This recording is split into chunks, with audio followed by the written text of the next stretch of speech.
The rain tapped gently against the window pane like forgotten fingers seeking entry, a soft, insistent rhythm that matched the uneven beat of my heart. I sat in my old armchair, the one with the faded floral pattern that still smelled faintly of lavender from the sachets I'd sewn, back when my hands didn't tremble quite so much. At 62, the world outside my home in the quiet suburbs felt both too vast and too confining, a place where memories lingered like shadows in the corners. I'd been widowed for a decade now, since Thomas left me in that sudden, silent way hearts sometimes fail. And in the quiet that followed, I'd built my life around the one person who remained, my daughter, Sophia. We'd visited together as a child. I'd always been her rock, she said, the steady force that kept her afloat through divorces, job losses, and those fleeting dreams that never quite took root. I'd given her everything, scraped together savings for her vacations to sun-drenched islands, bought her that shiny red car when hers broke down, even co-signed her mortgage on that fancy apartment downtown. All while I lived simply. Oatmeal for breakfast, mended clothes, and evenings spent with a good book under a single lamp to save on electricity. It wasn't sacrifice, not really. It was love, the kind that flows without question, like a river carving its path through stone. But that evening, as the rain blurred the streetlights into hazy glows, something shifted. I'd been ill, a stubborn flu that left me weak and foggy-headed, and Sophia had insisted on taking my house keys. "For emergencies, Mom," she'd said, her voice honey-sweet, pressing them into her palm with a kiss on my cheek. I trusted her, of course. Why wouldn't I? She was my flesh and blood, the girl I'd raised alone after Thomas, pouring every ounce of my soul into her happiness. But as I eased myself into bed later that night, the keys' absence felt like a small, cold void in my pocket. I didn't mean to overhear. It was one of those accidents of timing when the house seems to hold its breath. I'd shuffled to the kitchen for water, my slippers whispering against the worn linoleum, when I heard her voice through the thin wall of the guest room. She was on the phone, her tone low and conspiratorial, not the bright lilt she used with me. Yes, the house is perfect. 3 bedrooms, quiet neighborhood. Mom's getting senile, forgets things, mixes up days. We'll get her into a nursing home soon. It's for her own good. The sale should cover my remodel and that trip to Europe I've been planning. My hand froze on the glass, water spilling over my fingers in icy rivulets. Senile? Nursing home? The words landed like stones in still water, rippling through me. I'd given her over $50,000 in the last 10 years alone, gifts wrapped in love, never expecting repayment. And now this, betrayal, sharp as a knife's edge, slicing through the illusions I'd clung to. Was this what my love had bought? A plot to strip me of my home, the last piece of Thomas and me while I still breathed? In the silence that followed, as her laughter echoed faintly through the wall, I stood there, the lavender scent from my chair now mingled with the bitter tang of tears I wouldn't let fall. How had I not seen it? The way her praises masked her greed, the codependency that had bound us like vines choking a tree. And in that moment, a quiet resolve stirred in me, fragile as a new leaf. What if, after all these years of giving, it was time to take back what was mine, not just the house, but my life? The next morning dawned with a deceptive brightness, sunlight filtering through the curtains in golden shafts that danced on the dust motes. I feigned my usual self, brewing coffee with hands that only slightly shook, smiling as Sophia bustled in, her hair perfectly coiffed, smelling of that expensive perfume I'd bought her last Christmas. "Morning, Mom. Sleep well?" she chirped, pecking my cheek before scrolling through her phone. "Fine, dear," I murmured, stirring sugar into my cup, watching the granules dissolve like secrets vanishing. But inside, my mind raced. Senile, she'd called me. Well, perhaps I'd play along, just enough to uncover the truth. I started small, forgetting little things, misplacing my glasses, which I'd hidden in a drawer, asking the same question twice about her weekend plans. Her eyes flickered with something. Impatience? calculation, but she patted my hand. "Don't worry, Mom, we'll sort it out." That afternoon, while she was out running errands, I made my first move. My old desktop computer hummed to life in the study, a room filled with Thomas's bookshelves and the faint, musty scent of aged paper. I searched online for hidden cameras, discreet ones disguised as clocks or picture frames. It felt surreal, like stepping into a thriller novel, but the ache in my chest propelled me. I ordered a few with overnight shipping, paying with the credit card I'd kept secret for emergencies. Emergencies like this, I supposed. As the days blurred, I reflected on our history, those nostalgic threads that wove us together. Sophia as a child, her small hand in mine during walks to the park, giggling at squirrels. The teenage years, rebellious but tender, when I'd worked double shifts at the library to afford her dance lessons. And after Thomas died, how she'd clung to me, calling me her anchor in the storm. But anchors can drag you under, I realize now, if the ship sails without regard. One evening, as twilight painted the sky in bruised purples, the cameras arrived. I installed them carefully, a clock in the living room, a smoke detector in the hall, my fingers aching from the effort, but my spirit steady. That night, lying in bed, the house creaking like an old friend settling, I whispered to the darkness, "What have I become, Thomas? A fool for love?" The silence offered no answer, only the distant hum of traffic, a reminder that life moved on, with or without betrayal. Sophia returned the next day, keys jingling like a taunt. "Mom, I was thinking, we should talk about your future. Maybe a nice assisted living place. You'd have friends, activities." Her smile was perfect, but I saw the cracks now, the way her eyes avoided mine. "Oh, perhaps," I said vaguely, clutching my teacup, feeling the warmth seep into my palms. Inside, anger simmered, not hot and wild, but a slow burn, fueling my plan. I'd gather evidence, change my will quietly with the lawyer downtown, the one Thomas had trusted. And when the time came, I'd confront her, not with rage, but with the quiet strength she underestimated. As the week wore on, the recordings began to pile up. Snippets of calls. "The realtor says we can list it soon. Mom won't even notice." Her laughter, once music to me, now grated as sandpaper on wood. Each revelation peeled back layers of our bond, exposing the rot beneath. Codependency, a therapist might call it. I'd read about it late at night, the screen's glow illuminating my weary face. I'd needed her love to fill the void Thomas left. She'd needed my money to chase illusions of happiness. But illusions shatter, and in the shards, truth emerges. By the end of that first tumultuous week, as rain returned to patter against the panes, I sat in my armchair once more, the lavender scent a faint comfort. The evidence was mounting, a digital fortress against her scheme, and in the quiet, a new emotion bloomed, not just hurt, but a tentative hope. What if, after all these years of giving, it was time to take back what was mine, not just the house, but my life?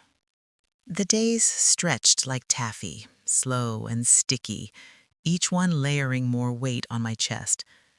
I'd wake to the soft chirp of birds outside my window, their songs a mocking reminder of freedoms I hadn't claimed in years.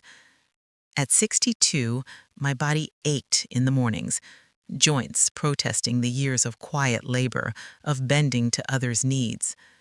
But my mind? Sharp as the paring knife I used to slice apples for the pies Sophia loved as a girl. Senile, indeed. The word echoed in my thoughts like a distant thunder, rumbling through the illusions I'd built our relationship upon. I continued the charade, letting small lapses slip into our interactions. One afternoon, as sunlight slanted through the kitchen blinds and striped patterns on the table, I forgot where I'd put the grocery list. "Sophia, dear, have you seen it? I swear I had it right here," I said, patting my pockets with a bewildered frown. She sighed, a sound like wind through dry leaves, and fetched it from the counter where I deliberately left it. "Mom, we really need to get you checked out. Maybe see a doctor about this memory thing." Her concern felt scripted, her hand on my shoulder a touch too light, too fleeting. Inside, guilt twisted like a vine. Guilt for doubting her, for the love that had blinded me. Had I created this monster of greed, spoiling her with handouts that masked my own loneliness? After Thomas, she'd been my purpose, my reason to rise each day. But purpose can sour into dependency, I realized, sipping tea that tasted bitter despite the sugar. The cameras captured it all. Her pacing the living room, phone pressed to her ear, voice dropping to a whisper. The appraiser came by. House is worth more than I thought. Once she's in the home, we can close quick. The recordings played back on my computer in the dead of night, the screen's blue light casting ghostly shadows on my face, each word a pinprick to my heart. I needed more than evidence. I needed protection. The next morning, under a sky heavy with unshed rain, I dressed carefully, my best blouse, the one with pearl buttons that Thomas had admired, and took the bus downtown. The lawyer's office smelled of polished wood and old leather, a comforting solidity amid my turmoil. Mr. Hargrove, with his kind eyes behind wire-rimmed glasses, listened as I poured out the story, my voice steady, despite the tremor in my hands. I want to change my will, I said, the words tasting like resolve. Everything to charity, the library where I worked, the animal shelter Thomas loved, and if anything happens to me, an investigation clause. He nodded, no judgment in his gaze, just the quiet efficiency of a man who'd seen families fracture before. As I signed the papers, the pen scratching against the page like a finality, a wave of nostalgia washed over me. Thomas and I, young and hopeful, buying this house with dreams of filling it with laughter. Sophia's first steps on the hardwood floors, her tiny feet pattering like rain. How had it come to this? Betrayal in the place we'd called home. Leaving the office, the city bustle swirling around me, horns blaring, pedestrians hurrying, I felt a spark of empowerment, fragile but real. For the first time in years, I was choosing for myself. Back home, the house welcomed me with its familiar creaks, the scent of lemon polish from my weekly cleaning. Sophia was out, meeting friends, so I busied myself in the garden, kneeling on the damp earth to pull weeds. The soil clung to my fingers, cool and grounding, as memories surfaced. Teaching Sophia to plant tulips, her chubby hands covered in dirt, eyes wide with wonder. "Look, Mom, it's growing," she'd exclaimed. Now those same hands plotted to uproot my life. The contrast stung. Love warring with despair, but I let the tears fall into the earth, watering the flowers that bloomed despite neglect. As weeks passed, the evidence mounted like stacked firewood, ready for the spark. More calls, a visit from the realtor, a slick man in a suit that smelled of cologne touring the house while I napped upstairs. The camera caught it, Sophia pointing out features, her voice eager. "The kitchen's outdated, but the bones are good. We can stage it nicely." My heart clenched at the casual dismissal of the room where I'd baked birthday cakes, comforted her through heartbreaks. Temptation whispered, "Confront her now, end this charade." But I held back, morality tugging at me. Was I stooping to her level, spying like this? No, I told myself, wiping dust from a picture frame of us at her graduation. This was survival, reclaiming the autonomy I'd surrendered in the name of motherhood. The family dinner loomed, a tradition we'd kept even as our bond frayed. I'd invited her over, suggesting we cook together like old times. The kitchen filled with the aroma of roasting chicken, herbs mingling with the steam from boiling potatoes. My hands moved automatically, chopping vegetables with a rhythmic thud, but my mind rehearsed the confrontation. Evidence copied to a USB drive, hidden in my jewelry box. The new will safe with Mr. Hargrove. As Sophia arrived, bottle of wine in hand, her smile bright as polished silver, I felt the tension coil like a spring. We ate in the dining room, candlelight flickering on the walls, casting long shadows that danced like unspoken truths. Conversation flowed lightly at first. Her work, the weather, But I steered it gently. Sophia, I've been thinking about the house. Maybe selling isn't such a bad idea. Her fork paused midair, eyes sharpening. Really, Mom? I mean, if it's too much for you. I set down my glass, the clink echoing in the sudden hush. But I'd like to know why you're planning it behind my back. Her face paled, a mask cracking. What? Mom? You're confused again. No, I said softly, pulling out my phone, cueing the recording. Her voice filled the room, tinny but unmistakable, plotting with the realtor, declaring me senile. She froze, wineglass trembling, as the evidence played out. How? Mom, this is paranoia. You're not well. The confrontation escalated, words flying like arrows. She accused me of spying, of losing my mind. I countered with the truth of her greed, the tally of gifts I'd given her, $50,000, vacations, cars, all while she schemed to fund her excesses. Tears streamed down her face, but they felt performative, lacking the raw honesty of true remorse.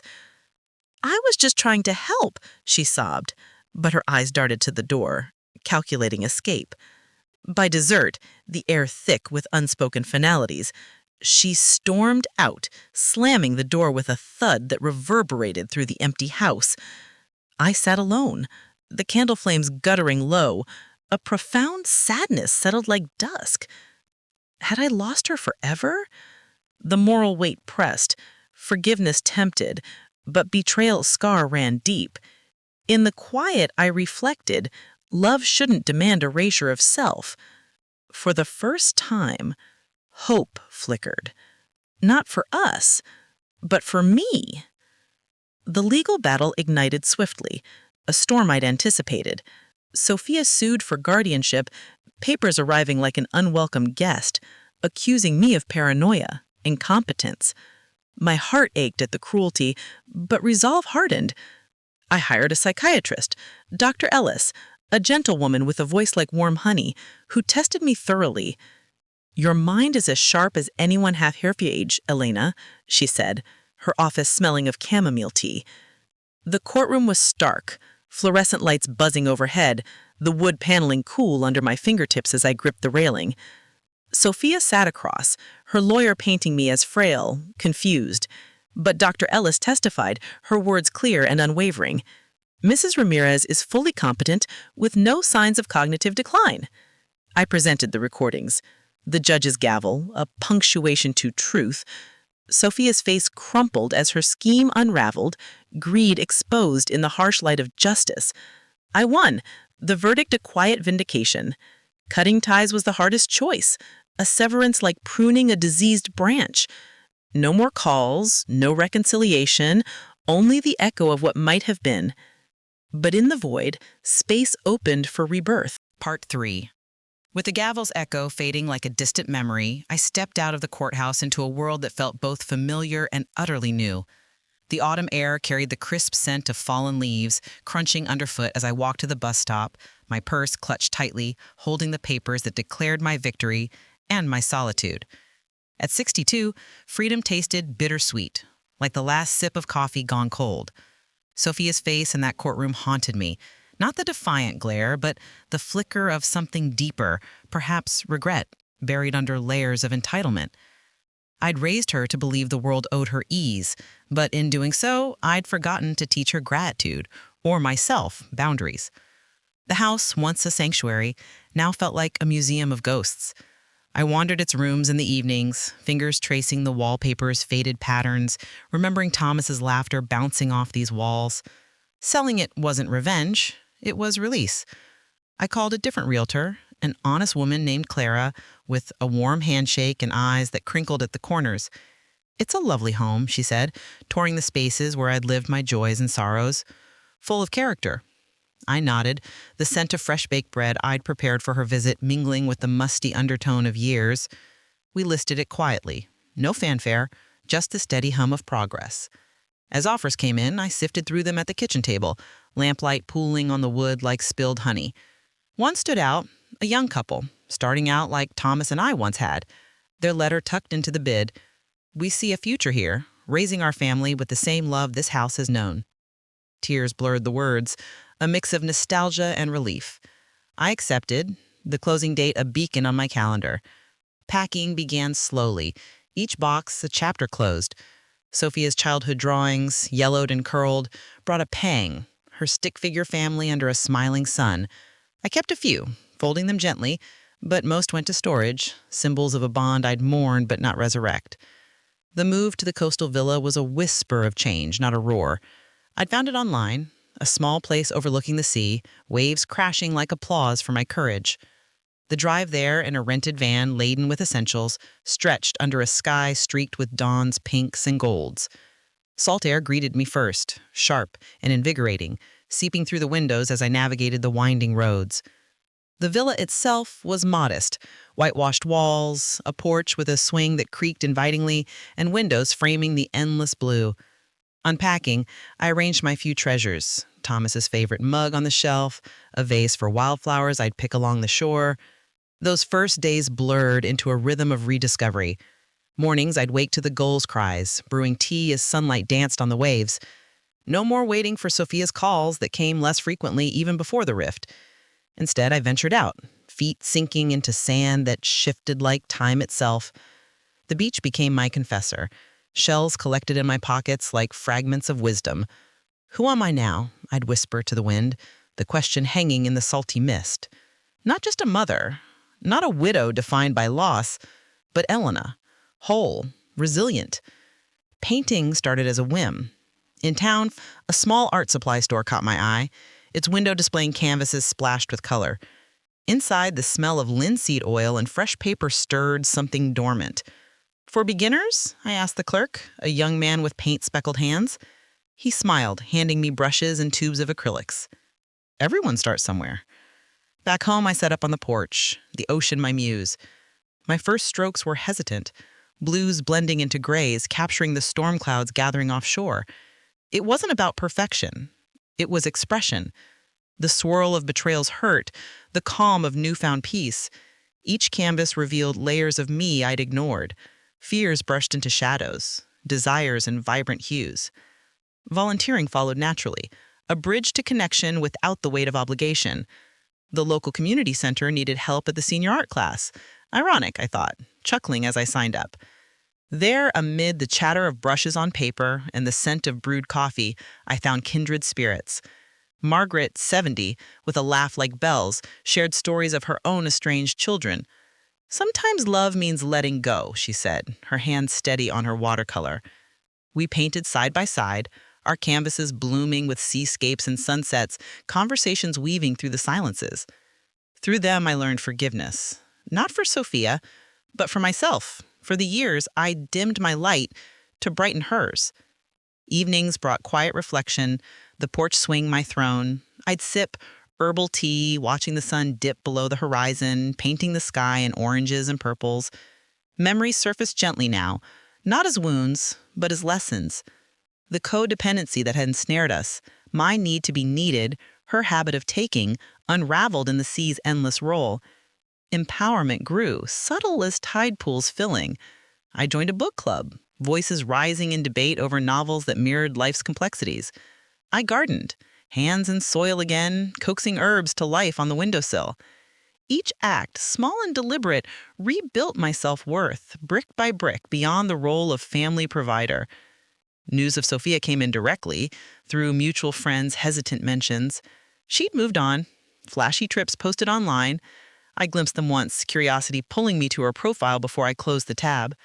No bitterness lingered, only a quiet wish for her growth. The legal ties severed, but the emotional ones? They faded like fog in morning sun. I wrote letters I never sent, pouring out the love that remained, the hurt that healed. You were my world, but now I claim my own. As months turned, the villa transformed from refuge to home. Friends visited, old colleagues from the library, their arrivals marked by shared meals and laughter echoing off the walls. One night, under a canopy of stars, we toasted to second chances, wine glasses clinking like promises. To autonomy, I said, the word tasting like salt and freedom. In that moment, hope outweighed despair, morality scale tipping towards self-compassion. But the journey wasn't without shadows. Loneliness crept in on stormy days, rain lashing the windows like unresolved grief. I'd sit by the fire, flames crackling, reflecting on hard choices. The confrontation, the court, the cut. Had I been too harsh? Temptation to reach out flickered, but I resisted, knowing reconciliation required change she hadn't shown. Instead, I painted the storm. Grays swirling with hidden light, a visual testament to resilience. By winter's end, as waves gentled and spring whispered promises, I stood on the shore, toes in the foam. The horizon stretched infinite, mirroring possibilities I'd reclaimed. No longer a family ATM, as I'd bitterly thought, but a woman alive with purpose. The betrayal, once a chasm, now a bridge to this shore. Spring unfurled like a long-held breath, blossoms dotting the coastal paths in pinks and whites, their petals soft underfoot as I walked the shore each morning. The villa had settled into my bones now, its walls absorbing my routines. The clink of a paintbrush in a jar of water, the rustle of pages in a novel by the window. At 62, time moved differently here, not rushed by obligations, but paced by the tide's gentle pull. Yet, echoes of the past lingered, faint as sea foam, reminding me that healing wasn't linear, but a spiral, revisiting wounds to mend them deeper. One afternoon, as sunlight filtered through the lace curtains and golden flecks, I received a letter, handwritten, the envelope bearing Sophia's familiar script. My hand trembled slightly as I slid it open, the paper whispering against my fingers. "Mom," it began, "I know you don't want to hear from me, but I need to say this." Words cumbled out, apologies laced with excuses, tales of therapy sessions where she'd confronted her greed, her fear of failure that drove her to take without giving. "I miss you," it ended, "but I understand if you can't forgive." I sat on the porch swing, the chains creaking softly, the ocean's roar a distant symphony. Forgiveness tempted, a warm ember in my chest, but trust was a bridge burned, its ashes scattered by the wind. I folded the letter away, not replying, not yet, perhaps not ever. Some doors, once closed, brought peace in their sealing. Instead, I channeled the emotion into my art. The studio I'd improvised in the spare room smelled of turpentine and possibility, canvases leaning against walls like silent confidants. I painted Sophia as I remembered her best, a child on the beach, hair whipped by breeze, eyes alight with wonder. But in the strokes, I added shadows, the greed that lurked, the codependency that dimmed us both. Exhibiting at the local gallery was Margaret's idea, her encouragement a gentle nudge. "Your work speaks, Elena," she said, squeezing my arm during our art class, the room alive with the chatter of brushes and shared stories. The opening night arrived under a velvet sky, the gallery's lights spilling onto the street like invitations. I dressed simply, a flowing dress in sea blues, a necklace Thomas had given me glinting under the spotlights. Guests milled about, wine glasses in hand, murmurs rising like waves. My paintings hung proudly, seascapes turbulent with emotion, portraits laced with psychological depth. One viewer, an older gentleman with silver hair and kind eyes, paused before the piece of Sophia.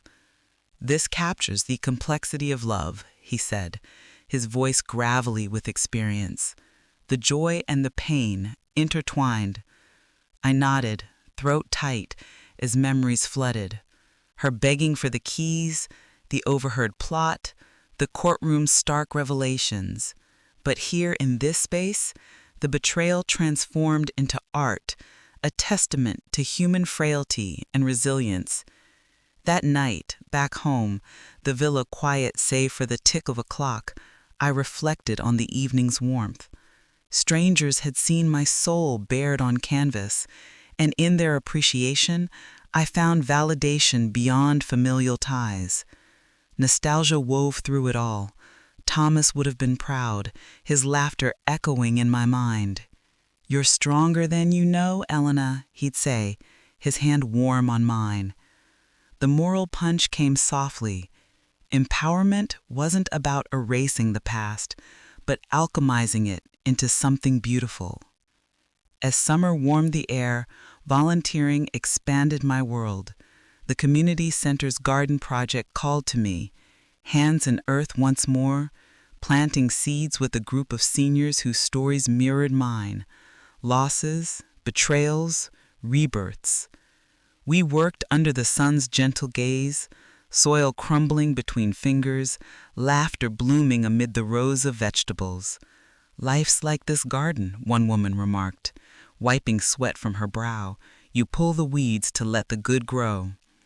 Her words lingered as I tended my own plot at the villa, herbs thriving in pots on the sill, their scents flavoring simple meals eaten in solitude or shared with new friends. One evening, a storm rolled in, thunder rumbling like unresolved anger, rain lashing the windows in sheets. I lit candles, their flames flickering shadows on the walls, and pulled out old photo albums. Pages turned slowly, each image a portal. Sophia's birth, pink and wrinkled, family vacations, sand between toes. Thomas's final birthday, his smile frail but genuine. Tears came, not in torrents, but quietly, mingling with the rain's patter. The illusion of filial love shattered anew, but in its place, truth settled. Love demanded reciprocity, not sacrifice alone. I closed the album, the leather cool under my palm, and stepped onto the covered porch, wind whipping my hair. The sea churned, mirroring my inner tempest. But as the storm passed, calm returned, stars piercing the clouds like hope. Friendships deepened, anchors in this new chapter. Margaret and I took walks along the cliffs, her arm linked in mine, sharing confidences. "You've inspired me, Elena," she confessed one day, waves crashing below, "to reclaim my own life after my son's indifference." We spoke of moral complexities, the temptation to forgive too easily, the guilt of boundaries set late. Her stories echoed mine, a chorus of women awakening in their later years, discovering self-worth untethered from roles assigned.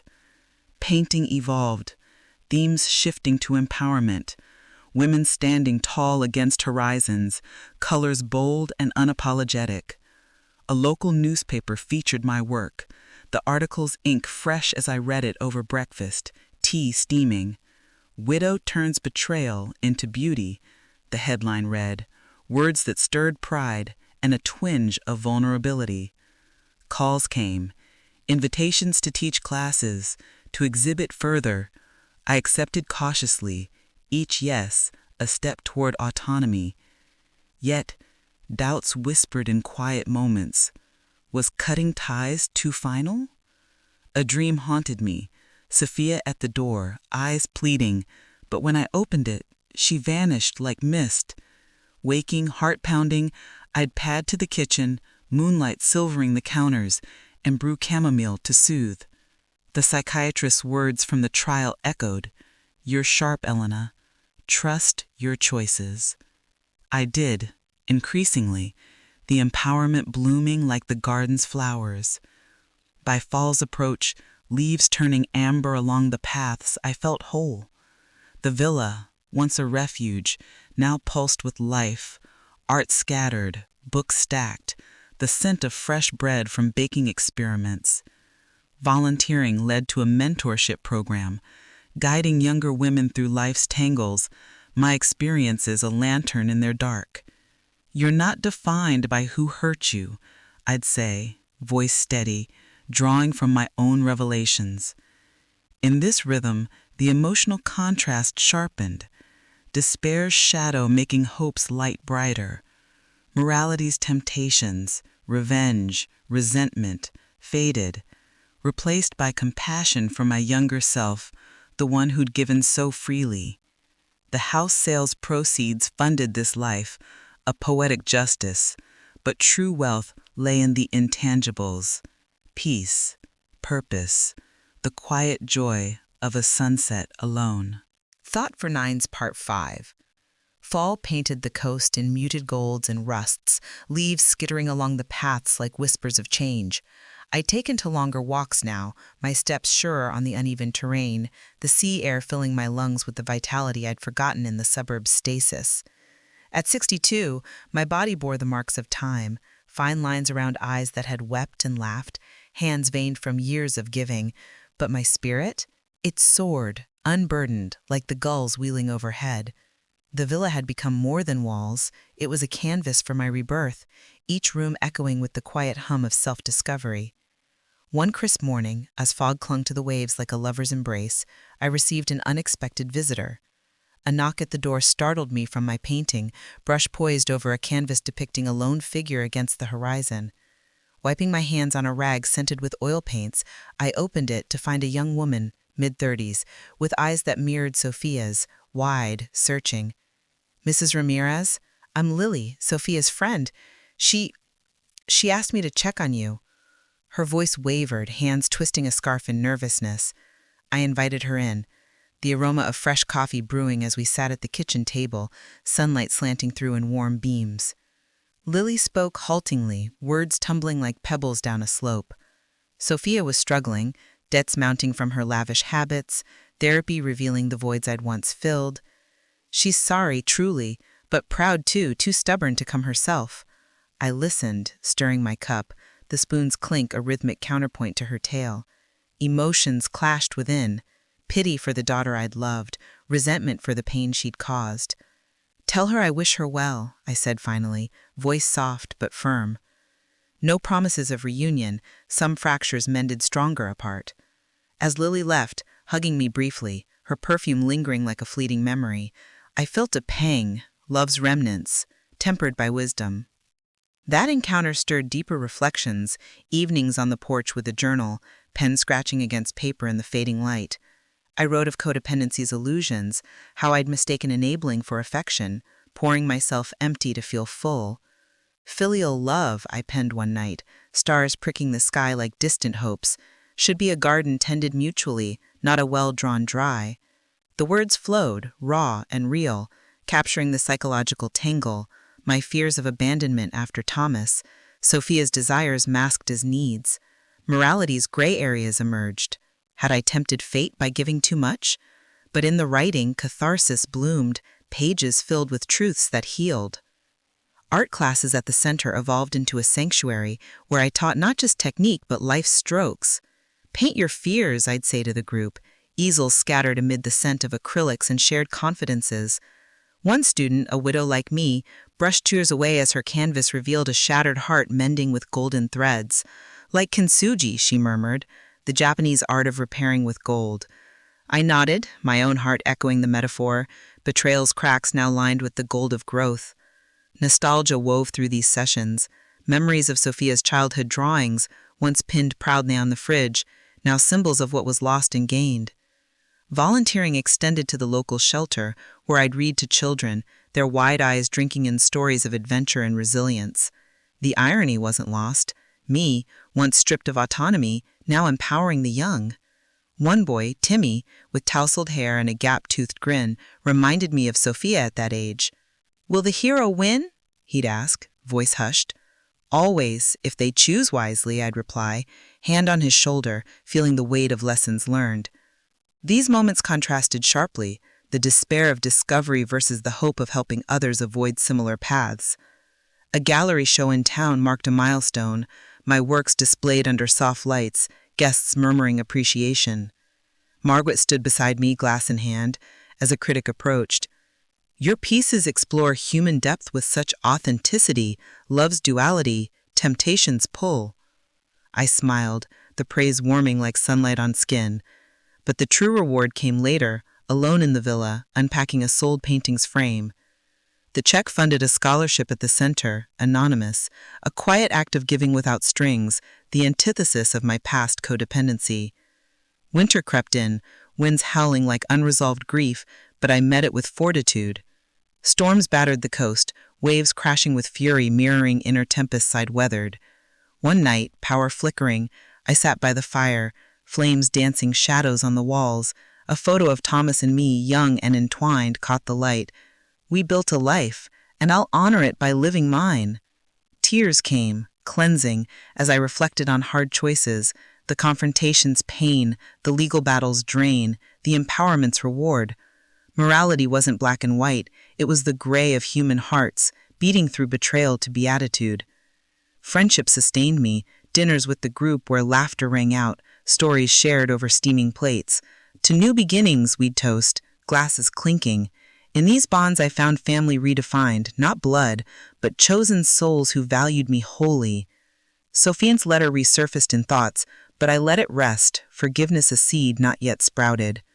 As spring hinted return, buds swelling on branches, I planned a trip, solo, to a nearby island, ferry rocking on waves that carried me forward.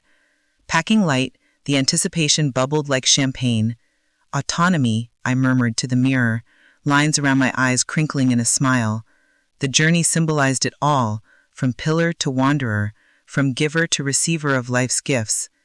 Back home, canvas awaiting, I painted the future. A woman walking into light, shadows behind, but not binding.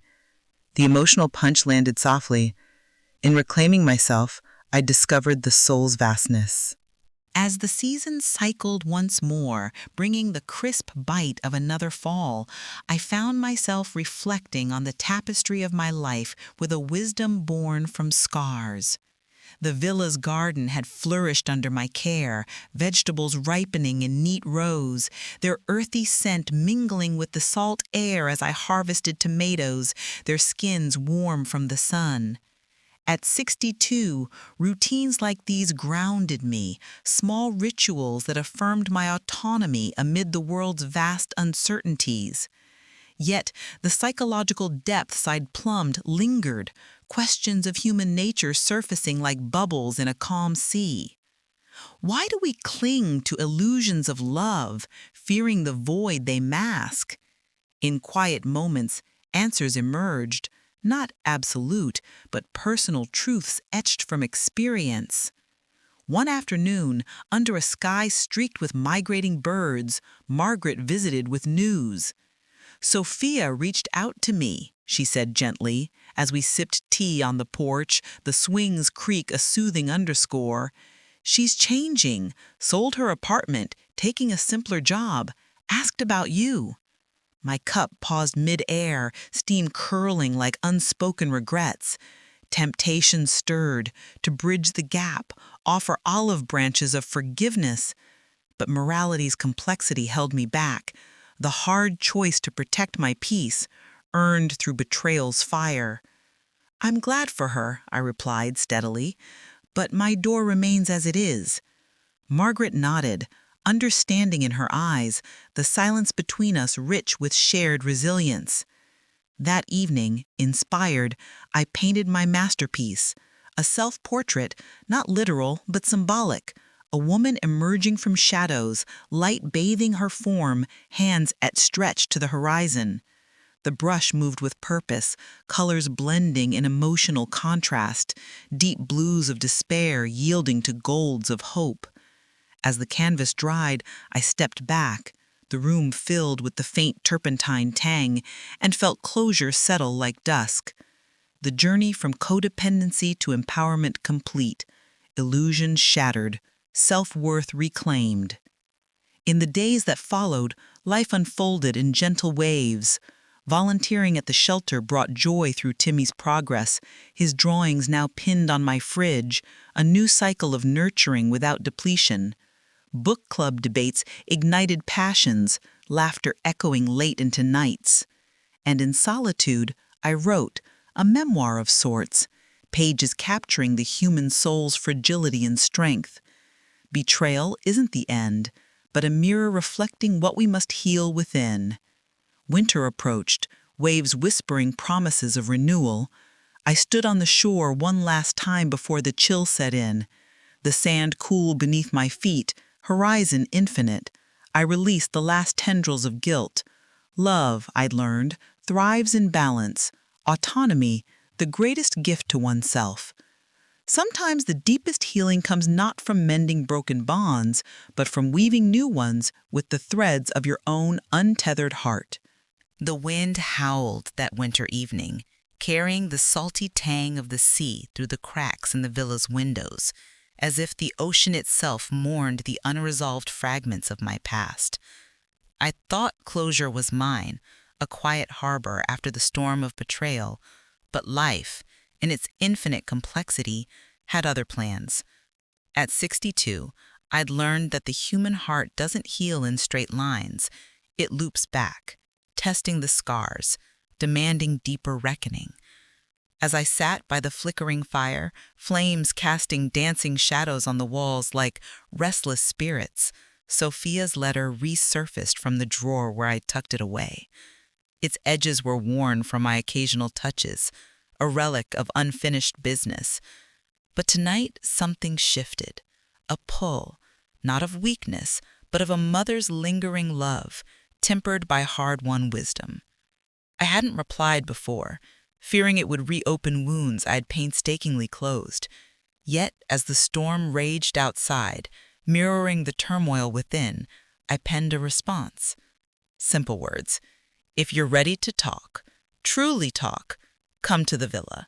No schemes, no excuses, just truth. I sealed it, my hands steady, despite the tremor of anticipation, and mailed it the next morning under a clearing sky. Days turned to weeks, the coastal fog lifting to reveal crisp horizons, and I immersed myself in routine, painting seascapes where light pierced darkness, volunteering at the shelter where Timmy's laughter reminded me of innocence lost and found. But in quiet moments, doubt crept in. Had I invited more pain? Morality's temptations whispered, forgiveness could be a trap, or perhaps the ultimate empowerment. Then one overcast afternoon, as I kneaded dough for bread in the kitchen, flour dusting my apron like fresh snow, a knock echoed through the house. My heart stuttered, a familiar rhythm of hope and fear. Opening the door, there she stood, Sophia, 35 but looking older, lines etched around her eyes, her once vibrant hair pulled back simply. No designer clothes, just a worn coat and boots scuffed from travel. "Mom," she whispered, voice cracking like thin ice. Rain began to patter softly, blurring the world beyond us, as if granting privacy to this pivotal moment. I stepped aside, the scent of yeast and warmth enveloping her as she entered. We sat at the table, steam rising from teacups like unspoken confessions. Silence stretched, heavy with years of unspoken truths, until she broke it. "I came because I can't run anymore. Therapy showed me I used you, Mom. Your love was my crutch, and I broke it." Her hands trembled on the cup, knuckles white, eyes meeting mine for the first time without evasion. I saw it then. The raw vulnerability. Not the performative tears of our last confrontation, but a genuine fracture in her facade. Words poured from her, a torrent I'd never heard, childhood resentments I'd overlooked, the pressure of being the perfect daughter after Thomas's death, how my endless giving had fostered her entitlement. I begged for those keys, not just for emergencies, but because I saw your home as my escape hatch from debts, from failures. She confessed the depths of her plan, the realtor's complicity, the nursing home brochures hidden in her bag, the calculations of how my senility would fund her dreams. Each revelation landed like a wave crashing on rocks, eroding the walls I'd built, but interspersed were glimpses of remorse. Nights she'd wept alone, realizing the void without me, the therapy sessions where she'd unraveled the codependency we'd co-created. I listened, my own emotions swirling, love clashing with lingering hurt, hope tempered by caution. "Why now?" I asked softly, my voice barely above the rain's murmur. She reached into her pocket, pulling out a faded photo, us at the beach, her as a child, me laughing with Thomas in the background. because this is who we were before I ruined it. I want to earn back a piece of that, if you'll let me." Tears streamed down her face, real and unbidden, mingling with the steam from her untouched tea. The climax built slowly, not in shouts, but in the intimate unraveling of souls. I shared my side, the shock of overhearing her call, the camera's cold evidence, the courtroom's sterile judgment. I felt like a fool, Sophia. $50,000, vacations, cars, all gifts from love, turned into weapons against me. My voice cracked, hands clasping hers across the table, the warmth a bridge over the chasm. She didn't pull away. Instead, she squeezed back, whispering apologies that felt earned, not expedient. But trust doesn't rebuild in an instant. As the rain intensified, thunder rumbling like suppressed anger, I proposed a test. A weekend together. No phones, no outsiders, just us, confronting the rot. She agreed, eyes wide with a mix of fear and determination. That night, as wind battered the villa, we cooked dinner side by side, chopping vegetables in rhythmic silence broken by tentative stories. Laughter emerged hesitantly, recalling silly moments. Her botched attempts at baking as a teen, dough exploding in the oven. Yet beneath it, tension simmered. Would this be genuine or another manipulation? The next dawn day dawned bright, sunlight piercing the clouds like forgiveness's first rays. We walked the shore, waves lapping at our feet, shells crunching underfoot. Here the deeper climax unfolded, an emotional reckoning that pierced the heart. Sophia stopped, facing the sea, and confessed her darkest secret. The plan hadn't been solitary. She'd involved a boyfriend, a slick opportunist who'd egged her on, promising a life of luxury. He left when the lawsuit failed, she admitted, voice breaking. I was alone with my greed. I froze, the betrayal compounding, not just daughter against mother, but a conspiracy that tainted our blood bond. Anger surged, hot and unexpected, my hands balling into fists. "How could you?" I whispered, tears blurring the horizon. But in that vulnerability, she knelt in the sand, sobbing, "I was lost, Mom. Lost without you as my rock, but I abused it." The scene felt cinematic, the vast ocean as witness, gulls crying overhead, our figures small against the infinite blue. I could have walked away, morality justifying severance, but love's complexity won. I knelt too, embracing her, the salt of tears mixing with sea spray. Hours blurred into confessions, her therapy journals shared, my paintings revealed as outlets for pain. We cried, laughed, argued, the emotional peaks and valleys forging a tentative path forward. Temptation arose, to forgive fully, risk heartbreak again, but wisdom prevailed. We set boundaries, therapy together, repayment plans for the money, no more handouts. As evening fell, fire crackling once more, we shared a meal, the air lighter, scented with roasted herbs and hope. But the true inner climax came that night, a storm within the storm. Awake in bed, thunder shaking the panes, memories flooded.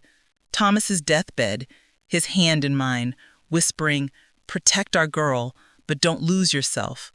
Had I?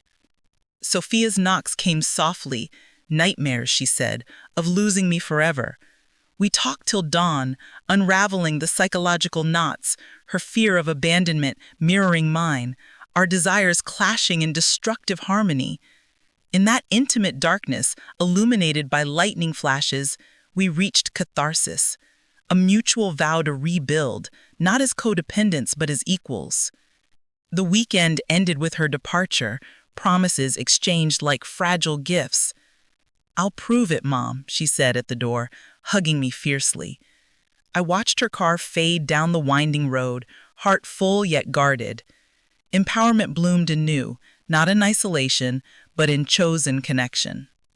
Months passed, seasons shifting like moods. Sophia visited regularly, actions speaking louder, helping in the garden, fingers in soil beside mine, attending art shows, her pride genuine. We joined family therapy, sessions scented with chamomile, where truths emerged without judgment. Emotional contrast sharpened, guilt yielding to growth, despair to delicate joy. One day she repaid the first installment, check trembling in her hand. Not just money, Mom, it's amends. Nostalgia wove through our new bond, recreating old recipes, her laughter echoing Thomas's. But it was deeper now, psychologically rich, acknowledging flaws, celebrating humanity. I painted us together, canvases vibrant with reconciliation's hues. In this extended chapter, I'd face the ultimate test, reopening the wound to heal it fully. The moral punch resonated. True love demands courage, not comfort. As spring returned, blossoms unfurling like second chances, I stood on the porch, tea in hand, watching the sea's eternal dance. Sophia called weekly. Our conversations, bridges built on truth. Empowerment wasn't solitude. The rain tapped gently against the window pane like forgotten fingers seeking entry, a soft, insistent rhythm that matched the uneven beat of my heart. I sat in my old armchair, the one with the faded floral pattern that still smelled faintly of lavender from the sachets I'd sewn years ago, back when my hands didn't tremble quite so much. At 62, the world outside my modest home in the quiet suburbs felt both too vast and too confining, a place where memories lingered like shadows in the corners. I'd been widowed for a decade now, since Thomas left me in that sudden, silent way hearts sometimes fail, and in the quiet that followed, I'd built my life around the one person who remained, my daughter, Sophia. She was 35, vibrant in ways I no longer remembered being, with her laughter that could fill a room and eyes that sparkled like the sea we'd visited together as a child. I'd always been her rock, she said, the steady force that kept her afloat through divorces, job losses, and those fleeting dreams that never quite took root. I'd given her everything, scraped together savings for her vacations to sun-drenched islands, bought her that shiny red car when hers broke down, even co-signed her mortgage on that fancy apartment downtown. All while I lived simply. Oatmeal for breakfast, mended clothes, and evenings spent with a good book under a single lamp to save on electricity. It wasn't sacrifice, not really. It was love, the kind that flows without question, like a river carving its path through stone. But that evening, as the rain blurred the streetlights into hazy glows, something shifted. I'd been ill, a stubborn flu that left me weak and foggy-headed, and Sophia had insisted on taking my house keys. "For emergencies, Mom," she'd said, her voice honey-sweet, pressing them into her palm with a kiss on my cheek. I trusted her, of course. Why wouldn't I? She was my flesh and blood, the girl I'd raised alone after Thomas, pouring every ounce of my soul into her happiness. But as I eased myself into bed later that night, the keys' absence felt like a small, cold void in my pocket. I didn't mean to overhear. It was one of those accidents of timing, when the house seems to hold its breath. I'd shuffled to the kitchen for water, my slippers whispering against the worn linoleum, when I heard her voice through the thin wall of the guest room. She was on the phone, her tone low and conspiratorial, not the bright lilt she used with me. Yes, the house is perfect. 3 bedrooms, quiet neighborhood. Mom's getting senile, forgets things, mixes up days. We'll get her into a nursing home soon. It's for her own good. The sale should cover my remodel and that trip to Europe I've been planning. My hand froze on the glass, water spilling over my fingers in icy rivulets. Senile? Nursing home? The words landed like stones in still water, rippling through me. I'd given her over $50,000 in the last 10 years alone, gifts wrapped in love, never expecting repayment. And now this, betrayal, sharp as a knife's edge, slicing through the illusions I'd clung to. Was this what my love had bought? A plot to strip me of my home, the last piece of Thomas and me while I still breathed? In the silence that followed, as her laughter echoed faintly through the wall, I stood there, the lavender scent from my chair now mingled with the bitter tang of tears I wouldn't let fall. How had I not seen it? The way her praises masked her greed, the codependency that had bound us like vines choking a tree. And in that moment, a quiet resolve stirred in me, fragile as a new leaf. What if, after all these years of giving, it was time to take back what was mine, not just the house, but my life? The next morning dawned with a deceptive brightness, sunlight filtering through the curtains in golden shafts that danced on the dust motes. I feigned my usual self, brewing coffee with hands that only slightly shook, smiling as Sophia bustled in, her hair perfectly coiffed, smelling of that expensive perfume I'd bought her last Christmas. "Morning, Mom. Sleep well?" she chirped, pecking my cheek before scrolling through her phone. "Fine, dear," I murmured, stirring sugar into my cup, watching the granules dissolve like secrets vanishing. But inside, my mind raced. Senile, she'd called me. Well, perhaps I'd play along, just enough to uncover the truth. I started small, forgetting little things, misplacing my glasses, which I'd hidden in a drawer, asking the same question twice about her weekend plans. Her eyes flickered with something. Impatience? Calculation? But she patted my hand. "Don't worry, Mom, we'll sort it out."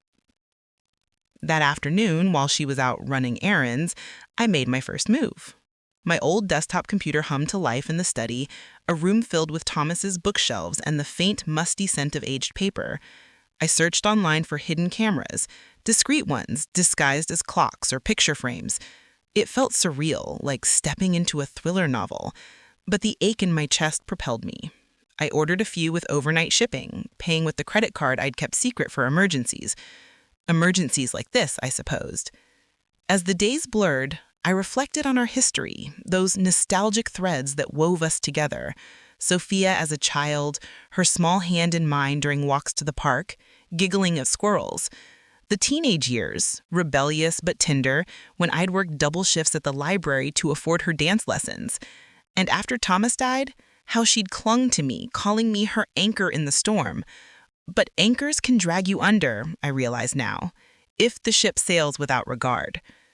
One evening, as twilight painted the sky in bruised purples, the cameras arrived.